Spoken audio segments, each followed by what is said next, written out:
Hello hi everyone. ఈరోజు మనం చూస్తున్న రెసిపీ ఏంటంటే సాఫ్ట్గా ఉండే ఇడ్లీ అనమాట. Breakfast recipe.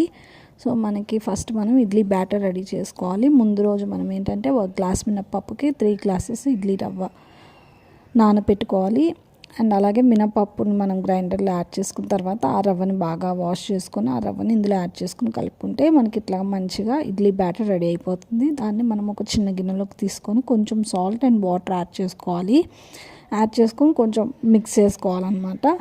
అండ్ ఈ ఇడ్లీ వేసుకునేటప్పుడు ఇడ్లీ సాఫ్ట్గా రావాలంటే మనకి థిక్గా ఉండకూడదు పిండి. కొంచెం మనం వాటర్ యాడ్ చేసుకొని కొంచెం లూజ్గా ఈ మాత్రం కన్సిస్టెన్సీ ఉండేలాగా కలుపుకోవాలి. తర్వాత మనం ఇడ్లీ పాత్ర ఆర్ ఇడ్లీ ప్యాన్ ఏదో ఒకటి చాలా రకాలు ఉంటాయి కదా, అలా తీసుకోవాలన్నమాట.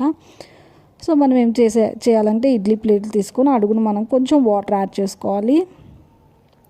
2 to 3 గ్లాసెస్. ఇది విజిల్ వస్తుందన్నమాట ఇడ్లీ కుక్కర్. సో మనం ఏం చేయాలంటే అది మనము పల్చగా కొంచెం మరీ థిక్గా కాకుండా పల్చగా మనకి ఎంత కావాలో అంత క్వాంటిటీ మనం స్పూన్తో మనం ఇడ్లీలాగా ఈ ఇడ్లీ పాత్రలో యాడ్ చేసుకోవాలన్నమాట. ఇడ్లీ ప్లేట్స్లో అన్నిటిని మనం ఇలా మంచిగా ఫిల్ చేసుకున్న తర్వాత మనము ఇడ్లీ కుక్కర్ని ఆల్రెడీ స్టవ్ మీద పెట్టుకోవాలి. ఆ వాటర్ మరుగుతూ ఉంటాయి అన్నమాట. మరుగుతూ ఉన్నప్పుడు మనం ఈ ఇడ్లీ ఇడ్లీ ప్లేట్స్ని మనము ఇలా పైన మనం క్లోజ్ చేసేసుకొని సెక్యూర్ చేసుకున్న తర్వాత మనం ఇందులో యాడ్ చేసుకొని మూత పెట్టుకోవాలన్నమాట. మూత పెట్టుకొని 10 minutes మనకు అర్థమైపోతుంది. కుక్కర్ విజిల్ లాగా మనకు సౌండ్ వస్తుంది అనమాట.